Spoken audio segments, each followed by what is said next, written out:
Bonjour à tous. Bonjour pour le Forum des paysagistes sonores de Pépasson. Donc je suis ravi de vous accueillir. On est ici chez moi dans mon salon. On a installé tout ce qu'il faut pour faire ce live. On est avec Milo, avec Marie-Lise. Moi je m'appelle Gaëtan. Alors Pépasson c'est quoi? Pépasson c'est pour pédagogie des paysagistes. Pardon. Pépasson c'est pour pédagogie des paysages sonores. On est un collectif, on s'est créé, ça veut dire qu'il y a à peu près un an, on s'est rassemblés, on est plusieurs membres. Je vais juste baisser le son de mon ordi. Voilà, c'est comme ça marchera mieux. Du coup, je disais, on est un collectif qui s'est créé il y a environ environ un an. On est pluridisciplinaire, ça veut dire qu'il y a des gens qui sont dans le design comme Milo, d'autres plutôt techniciens du cinéma comme moi, d'autres qui sont dans la science, vraiment des purs scientifiques. Et du coup, depuis quelques mois, on essaye de s'organiser, de créer des événements, de faire des ateliers, par exemple, autour du paysage sonore. Et là, on est ravis de faire ce premier événement de l'association qui va, comme va nous le dire Milo, permettre de rassembler plein de paysagistes sonores. Voilà, je te laisse la parole. Donc avec Pépasson, on a vraiment, avec toute l'équipe, imaginé cet événement, le Forum des paysagistes sonores, pour permettre de rassembler tous les porteurs et porteuses de projets de projets d'initiatives autour des paysages sonores. Donc ce que je vous conseille durant toutes ces présentations, c'est de bien avoir un système d'écoute qui soit correct, des écouteurs, un casque, parce qu'on va vous faire écouter certains projets sonores, donc je pense que c'est une bonne idée d'avoir un système d'écoute. On a la chance aujourd'hui de vous présenter des intervenants suisses, français et aussi on a un Québécois, je crois. Chacun d'eux va vous présenter brièvement leur projet. Ensuite, on va avoir un moment d'écoute. Et puis ensuite, on réservera un moment pour les questions. Donc la première session commencera à 14h30, donc juste après cette petite présentation, avec le projet de Marie-Lise Paul Schlopek, le projet qui s'appelle Paris Inouï. Ensuite, il y aura le projet Sounding Soil de Delphine Picot, puis le projet de Sirigma de Adèle Baudouin, et enfin, pour terminer cette session, le projet Désarçonnant de Gilles Malatray. Ensuite, durant la pause, nous ferons une petite pause. Donc vous pourrez boire un petit café, mais aussi il y aura Paul, qui fait partie aussi de Pépasson, qui répondra à vos questions en live sur Zoom. Puis à 16h, on reprendra avec 3 derniers projets. Donc le projet The Air Listening Station de Mélia Roger. Ensuite, la ludothèque pédacoustique de Arthur Anguard. Et enfin, le dernier projet, Dissociation de Thibaut Quinchon. Donc vraiment, ça a été une année qui n'a pas été propice aux rencontres pour nous tous. Donc avec Pépasson, on a vraiment voulu créer un événement le plus convivial possible. Pour cela, on va prévoir vraiment des moments pour répondre à vos questions. Donc il y aura à la fois la plateforme sur YouTube où vous pourrez poser vos questions en commentaire. Donc n'hésitez pas à poser des questions en commentaire. Gaëtan ici sera là pour répondre à vos questions et Paul en même temps. Et puis aussi on a prévu des moments de discussion informelle, donc vraiment en live. Paul sera là pendant la pause qui aura lieu à 15h30 et puis aussi après, à la fin de l'événement, vers 16h45, on sera là pour répondre à vos questions en live sur vos questions par rapport aux différentes initiatives qui auront été présentées, mais aussi par rapport à Pépasson, si vous avez des questions par rapport à notre équipe. Donc voilà, toute l'équipe vous souhaite une très belle découverte de tous ces projets et je vous souhaite une bonne écoute. On va commencer ici avec le projet Paris Inouï de Marie-Lise. Donc, vu que tu es là, je te laisse commencer. Merci Maïlo, merci Gaëtan.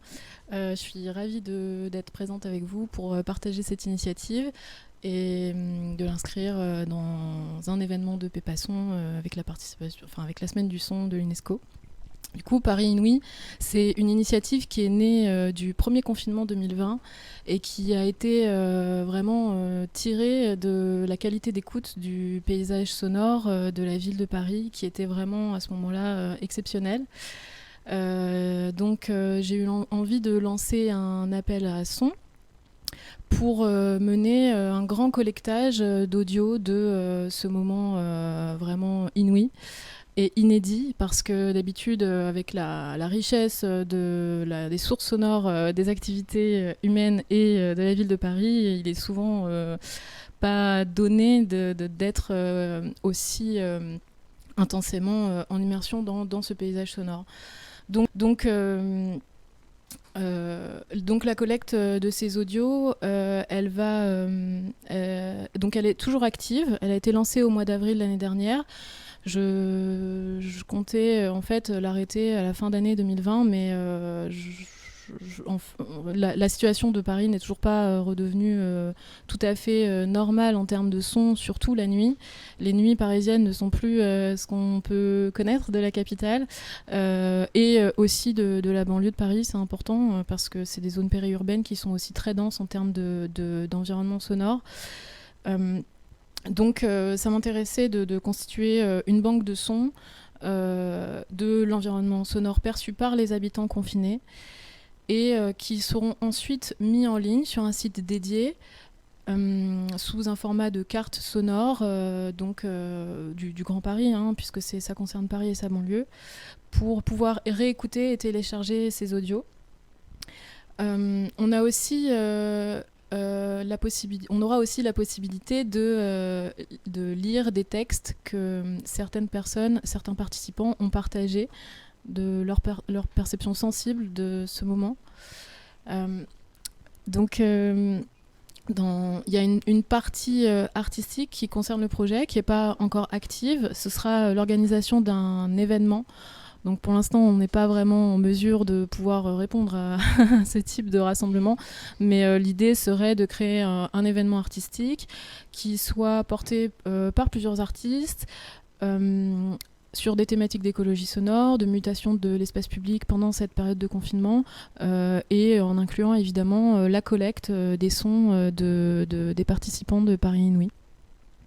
Donc c'est pour l'instant une démarche qui relève davantage de l'archivage, qui me semble important parce qu'en fait cette qualité d'écoute est historique. Ça pourra être un document archéologique. Les audios pourront être éventuellement des documents archéologiques, même s'il n'y a pas de mesures scientifiques à proprement parler dans l'enregistrement et dans le protocole d'enregistrement. Mais c'est, je pense, aussi une collecte qui pourra entrer en résonance avec d'autres champs d'études du paysage sonore ou de l'écologie sonore et de partage culturel artistique autour de ces sphères. Donc, ce qui a été... je voulais aussi vous partager en fait un petit peu les axes qui m'ont donné envie de créer quelque chose qui puisse témoigner de ce moment.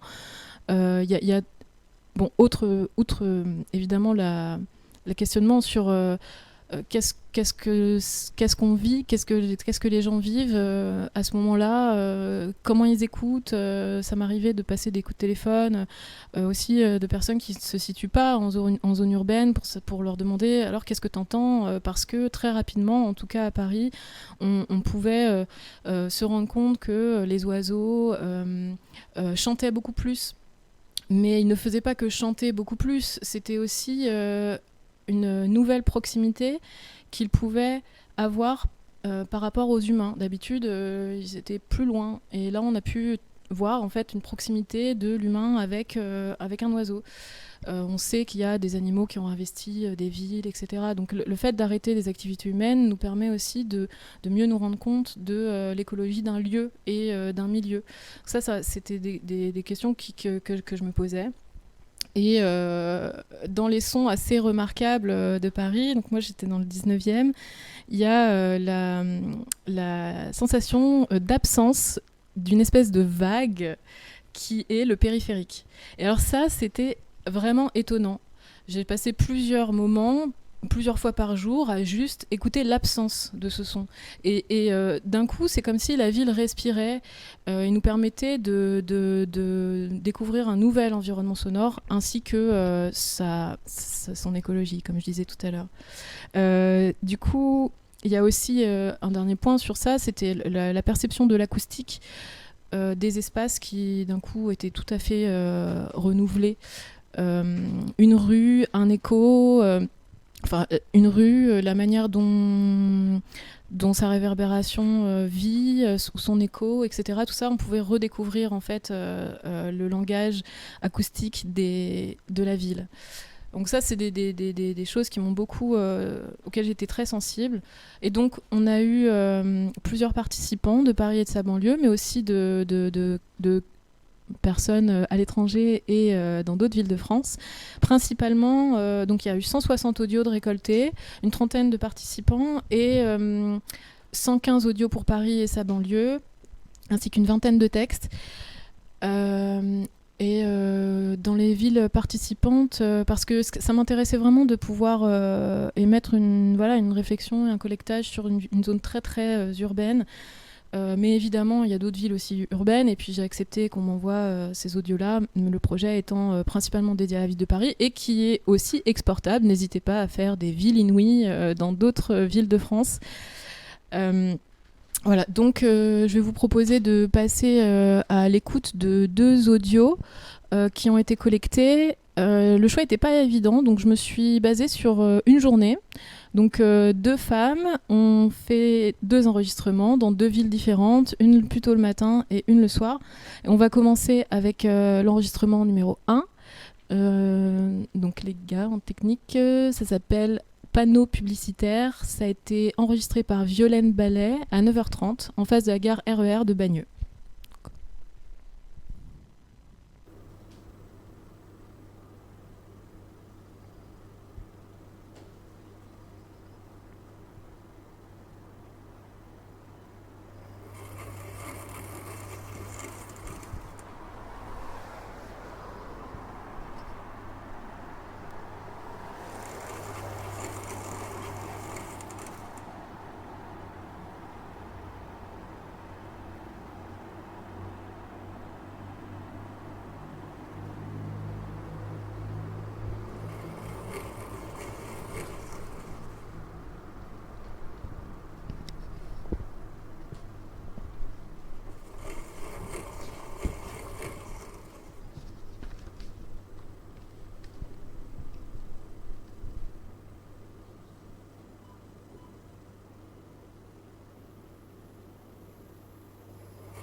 Donc, je vais vous lire la note que Violaine Ballet m'a envoyée avec cet enregistrement.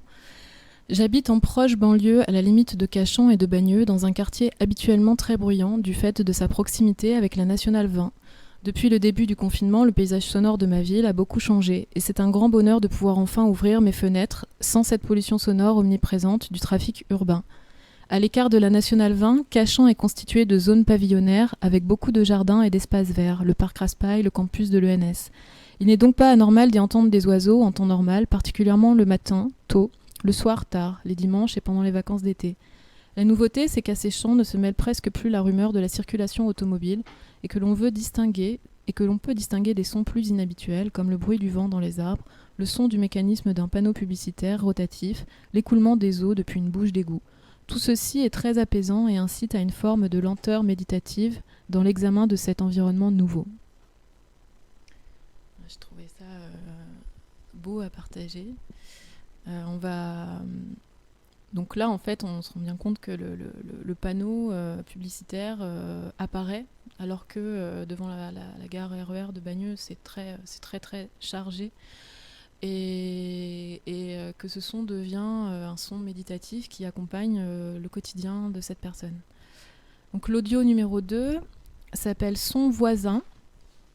Il a été enregistré par Mona Clavel à 19h le lundi 27 avril 2020, place du Colonel à Paris.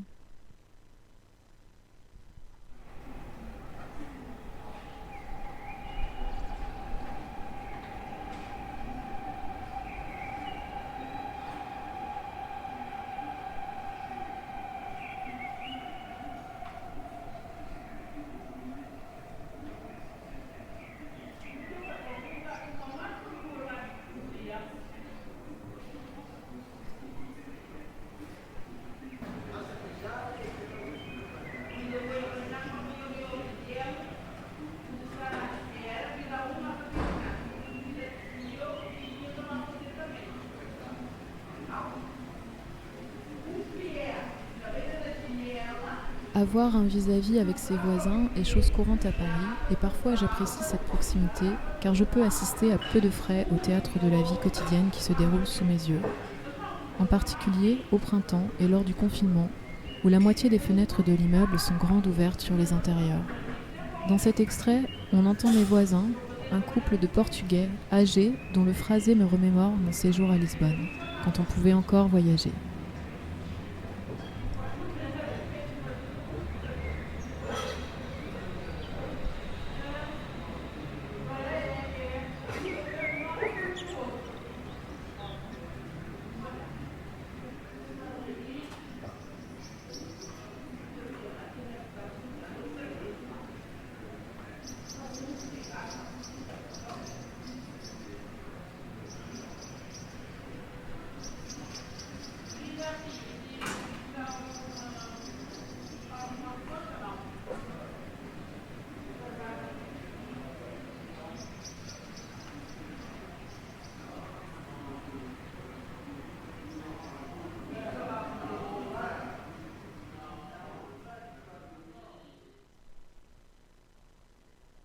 Donc là, on a une dimension beaucoup plus sociale, dans le sens où on entend vraiment les voisins portugais, ça lui donne une envie de voyage, en tout cas ça lui remémore son voyage au Portugal. Donc c'était une manière aussi de s'échapper, d'écouter aux fenêtres.